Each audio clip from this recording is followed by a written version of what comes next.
things developed on this little credit union called the Franklin Credit Union that Larry ran, as things evolved, the legislature thought it should do an investigation into whether something went wrong with the laws or whether laws needed to be changed or this or that.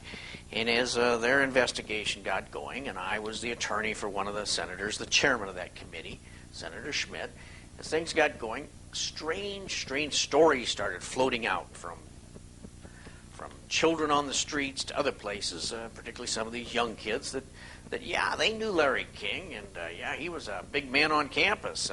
They had ridden with him in his private jets and to his mansion in Washington, D.C., where they had participated in sex orgies and with some of the most famous politicians and businessmen whose names you'd immediately recognize.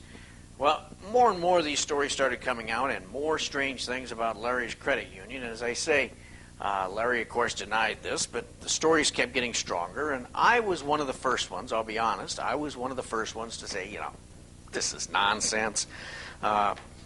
These tales are so unbelievable that some of these people are coming forward with that they should be rejected out of hand. They just aren't credible.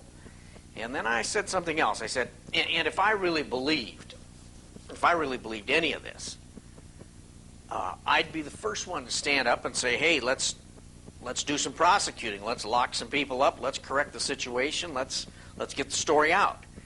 And well, as things shaped up, make a long story short, I became convinced after a while that there really was a lot of truth to these stories, and I ended up representing some of these children involved, and just an ever-escalating thing on a national level. The story became basically a story of a very, very horrible and very large ring of people that used children for drug couriers, some of the most prominent names and businessmen in this country, that it was being covered up and protected because some of the people involved high law enforcement, FBI people wouldn't do their part because some of them were involved.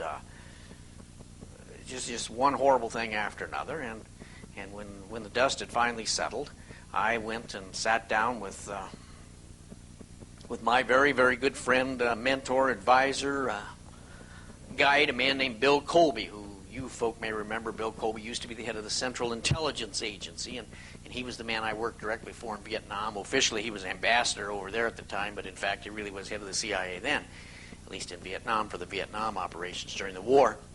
But anyway, I sat down with Bill, and make a long story short, Bill basically told me to get away from all this, that it was so much bigger and so much more deadly and dangerous, and where it led and what it involved than anything I ever imagined.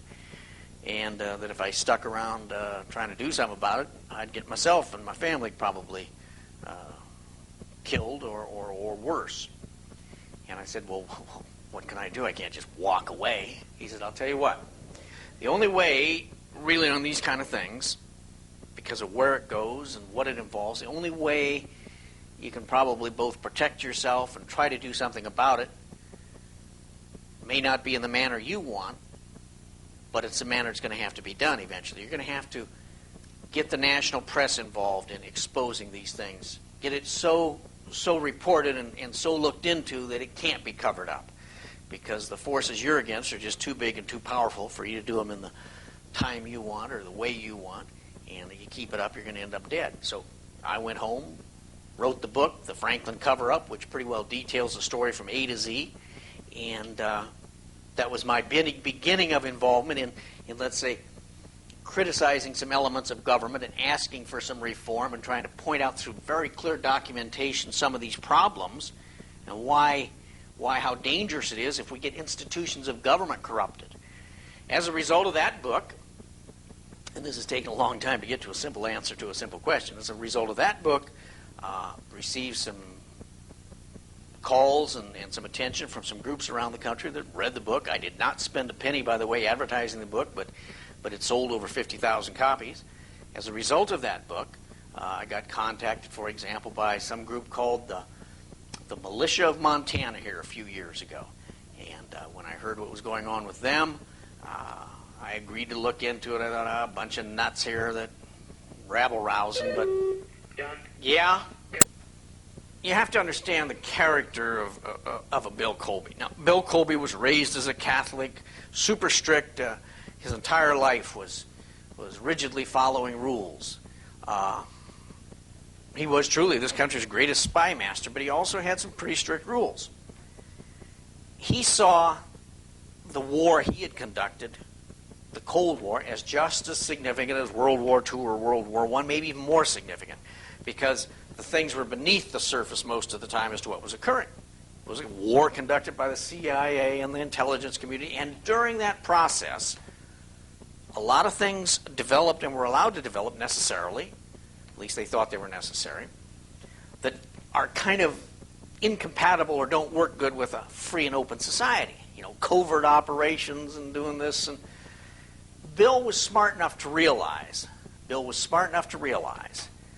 that itself was a very danger, creating this system where you had almost a secret government, which he acknowledged had effectively occurred. I think would be a fair statement. And therefore, I think he felt a certain duty to be one of those who, since he was so intimately involved in that creation, also the correcting of it and making sure there were, quote, constitutional safeguards and political safeguards and popular safeguards against the existence and creation and control by a secret system or set of governments there. And one of the things, the primary thing Bill was doing the last years of his life, in fact, I was with him literally 2 weeks before his alleged falling out of a canoe and dying. I was with him 2 weeks, and we had a very good chat. It was like, it was just after his 75th birthday, and he was in the best health. He had completed a physical and was in the best health ever. And I asked him, I said, Bill, what would you say would be the happiest 5 years of your life if you were going to pick a period in history? 5 years, maybe back during World War II when you were leading the secret attempts to get into Germany or head of the CIA or what? He said, I'll tell you what, John. He said, the last 5 years and the next 5 years. And I said, wait a minute, why? Because I'm really doing what I enjoy now, and even more than that, what I think can really make a difference in the world. Remember, this is the man that was over there with Yeltsin when they were having the collapse of the Russian Empire and the coup or push or putsch or whatever you call them. He was with Yeltsin, believe it or not, right when this was occurring, in Russia here a few years ago. Well, anyway, what he was doing now was traveling all over the world, meeting with world leaders and top business leaders from around the world and giving his analysis of where we were in the world and where they were and how the pieces were fitting together. He was the best individual there was when it came to looking out and seeing the road of the future, what's happening, how the pieces are going to fit into place. And that's what he enjoyed, traveling all over the world, meeting with these people, giving them some direction and input based on a lifetime of knowing what's going on both behind the scenes and under the covers and on top of the covers and how the two sometimes fit and how they don't fit.